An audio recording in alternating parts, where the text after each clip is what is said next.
கண்களுக்கு முன்பாய் கட்டு உடையுது. எரேமியா வீட்டுக்கு போகும்போது ஆண்டவர், வெயிட் பண்ணு, இரும்புல ஒரு நுகத்தை கொண்டு வா.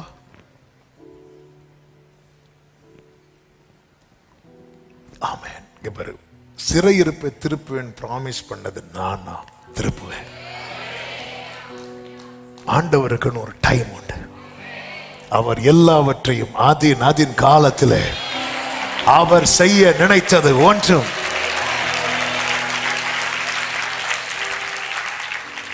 டெம்பரரி ரிலீஃபுக்காக தேவனை விட்டு பின்வாங்கிறாதீங்க. அப்படி பின்வாங்கின இஸ்ரவேலரை குறித்து வேதம் என்ன சொல்லுகிற தெரியுமா? என்ன பண்ணா தெரியுமா? இன்னும் கொஞ்ச நாள் கூட போகணும்பா, இன்னும் இப்படி சுற்றி நடத்த பண்ணணும். இவங்களா ஒரு பிளானுக்குள்ள வராங்க. நம்ம ஒரு தலைவனை ஏற்படுத்துவோம், நம்ம நடப்போம், நம்ம எகிப்துக்கு போவோம். அப்போ கர்த்தர் மோசையை கொண்டு சொல்லுகிறார், இந்த வேர்டை கவனிங்க. என்னாகமம் 32வது அதிகாரம் அதனுடைய 15வது வசனத்தை வாசிக்கலாம். நீங்கள் அவரை விட்டு, இந்த வேர்டை கவனிங்க, பின்வாங்கினால் அவர் இன்னும் அவர்களை வனாந்திரத்தில் இருக்க பண்ணுவார். இன்னும் இருக்க பண்ணுவார். எங்க இருக்க பண்ணுவார்? வனாந்திரத்தில். இப்படி ட்ராக் மாறி மாறி வரோம் தெரியுமா? வனாந்திரத்தின் டியூரேஷன் கூடிட்டே இருக்கு. இன்னைக்கு செய்தி ஆமேன்லாம் கொஞ்சம் குறைவா தான் இருக்கும். ஆனா ஆவியானவர் இந்த செய்தி ஆக்சுவலா இந்த வேர்டு தந்த ஆரம்பத்திலிருந்தே பேசிட்டு இருந்தார். இந்த வாரத்துல பேசும்படி ஆவியானவர் அப்படி நினைவுல கொண்டு வந்து அப்படி நிறுத்திட்டார். என் வாழ்க்கையில 40 நாளில் கடக்க, இஸ்ரவேலர்களுக்கு வனாந்திரம் 40 வருஷம், இயேசுவுக்கு வனாந்திரம் 40 நாள். ஆமே, பின்வாங்காதவர் 40 டேஸ்ல ஜம்ப் பண்ணி வெளியே வந்துட்டார். ஆனா பின்வாங்கி பின்வாங்கி பின்வாங்கி பின்வாங்கி இப்படிதான், அதாவது இயேசு கிட்ட சாத்தா வந்தால இப்படிதான் ஒவ்வொருவர் மூலமா ஜனங்கள்கிட்ட இன்வால்வ் ஆவான். நீ தேவனுடைய குமாரனை ஆனால் ஒரு சந்தேகத்தை கொண்டு வந்து பின்வாங்க வைக்கிறது. ஒரு நாள் ஒரு வருஷமா மாறுது. இப்படிதான் டிலே ஆச்சு. என்னாகமம் 14வது அதிகாரம். ஆண்டவரை 10 முறை பரீட்சை பார்த்தார்கள். இந்த வசனம் ஏற்கனவே நாம் சொல்லி இருந்தாலும், ஆமென், அதனுடைய 34வது வசனம். நீங்கள் தேசத்தை சுற்றி பார்த்து 40 நாள் இலக்கத்தின் படியே ஒவ்வொரு நாள் ஒவ்வொரு வருஷமாகவும் 40 வருஷம்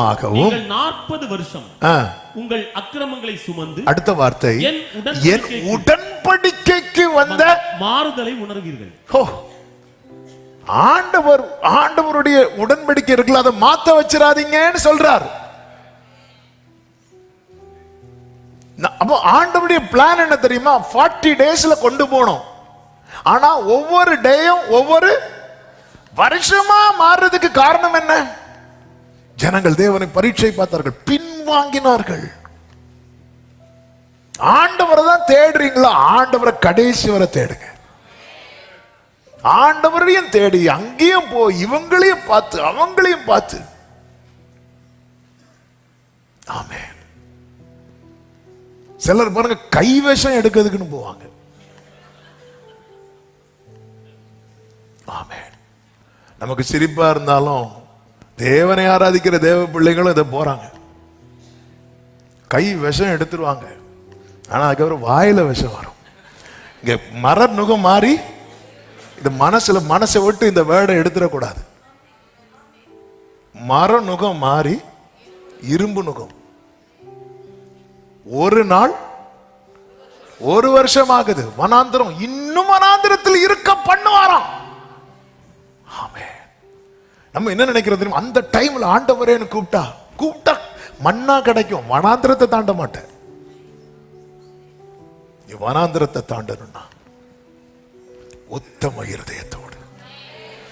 என் தாசனாகி யோசுவா வேற ஆவியுடையவன். ஒரு நாள் ஒரு வருஷமாய் 40 நாள் 40 வருஷம் ஆச்சு. இதுல பாதிக்கப்பட்டது யாரு தெரியுமா? யோசுவா பாதிக்கப்பட்டான். ஆனால் யோசுவாவுக்கு பலன் குறையல. ஆமென். என்னதுன்னு அர்த்தம்? ஆண்டவர் உங்களை வனாந்திரத்தில் எவ்வளவு இருக்க வைக்கிறாரோ அவ்வளவு உங்களுக்கு ஆயுள் கட்டி. ஆமென். 25 வருஷம் ஆபிரகாமை காத்திருக்க வைத்தார்ல. ஆபிரகாம் எத்தனை வயசுல மரித்தான் தெரியுமா? 175. 25 வருஷம் காத்திருக்க வைத்தவன 75 வருஷம் அனுபவிக்க வைத்தார். ஆயுள் கட்டியாச்சா இல்லையா? ஆமென். யோபு எத்தனை தலைமுறை கண்டான் தெரியுமா? 4 தலைமுறையை கண்டான். ஒரு தலைமுறையில அத்தனை கஷ்டத்தை கண்டு கர்த்தரை விட்டு பின்வாங்காம இருந்தான்ல, அவனுக்கு 4 தலைமுறையை காண வைத்தார். ஆயுள் கட்டியாச்சா இல்லையா? ஆண்டவர் நம்மளை உட்கார வைக்கிறது மற்றவர்களுக்கு தான் பனிஷ்மெண்ட், காலேபுக்கு பனிஷ்மெண்ட் கிடையாது. நமக்கு என்னன்னா, இன்னைக்கு ஜோம் பண்ணணும், நாளைக்கு பார்க்கணும், நாளை கழிச்சு போகணும் அப்படின்னா ஓகே. ஆண்டவர் எவ்வளவு, அதான் மெதுவாய் ஓடுகிற சீலவாமின் தண்ணீரை நீ என்ன பண்ற தெரியுமா? அசட்ட பண்ற. என்னுடைய ஆசை என்ன நினைக்கிற? ஆண்டவருடைய ஆசை என்ன நினைக்கிற? நீடித்த நாட்களால் அவனை திருப்தியாக்கி. நம்ம அதை விட்டுட்டு உடனே உடனே உடனே உடனே உடனே உடனே அவ்வளவுதான் முடிச்சு.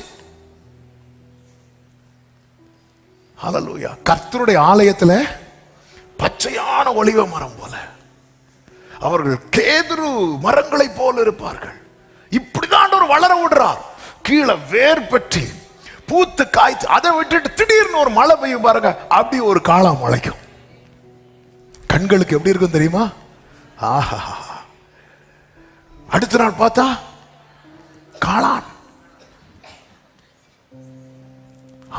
கர்த்தர் தேவ ஆண்டவர் அப்படி நமக்கு எந்த ப்ராமிஸுமே தரல. வனாந்திரத்தில் நடத்தி கொண்டிருக்கும் போது நிறுத்தி, மோசே நிறுத்தி, உபாகம் 1வது அதிகாரம் எடுக்க வேண்டாம், அப்படி நின்னு அப்படி திரும்பி பார்த்து சொல்றார், நீங்கள் இப்பொழுது இருக்கிறதை பார்க்கலாம் 1000 மடங்கு. நீங்க வேர்டை எப்பவுமே ஃபியூச்சரா பார்த்து போயிட்டே இருக்கணும்.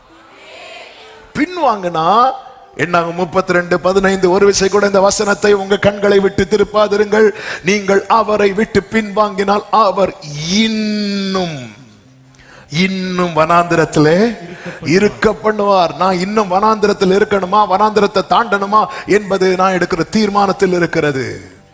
நான் என்ன தீர்மானம் எடுக்க போறேன்? நான் இன்னும் வனாந்திரத்தில் இருக்கணுமா, இன்னும் கஷ்டப்படணுமா? இல்ல ஆண்டவரே, இந்த வனாந்திரத்தை விட்டு, வேதம் சொல்லுகிறது, ஆவியானவரின் பலத்தினாலே அவர் கலிலேயாவுக்கு போனார். 40 நாள்ல இயேசு கிறிஸ்து வனாந்திரத்தை தாண்டினாரே.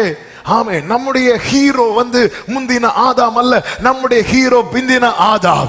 நம்முடைய ஹீரோ மோசே அல்ல, நம்முடைய ஹீரோ மோசேயிலும் பெரியவர். 40 நாள்ல வனாந்திரத்தை கடந்து வந்தவர். ஆமென் சொல்லுங்க பார்க்கலாம். கர்த்தர் தருகிற விடுதலை தான் மெய்யான விடுதலை. கர்த்தரிடத்திலிருந்து வராத எந்த விடுதலையும் அது இன்று விடுதலை போல தோன்றினாலும் அது நாளை இன்னும் பலத்த கட்டுக்குள்ளே தான் நம்மை கொண்டு போகும். ஆவியானவர் சபைகளுக்கு சொல்லுகிறதை காதுள்ளவன்.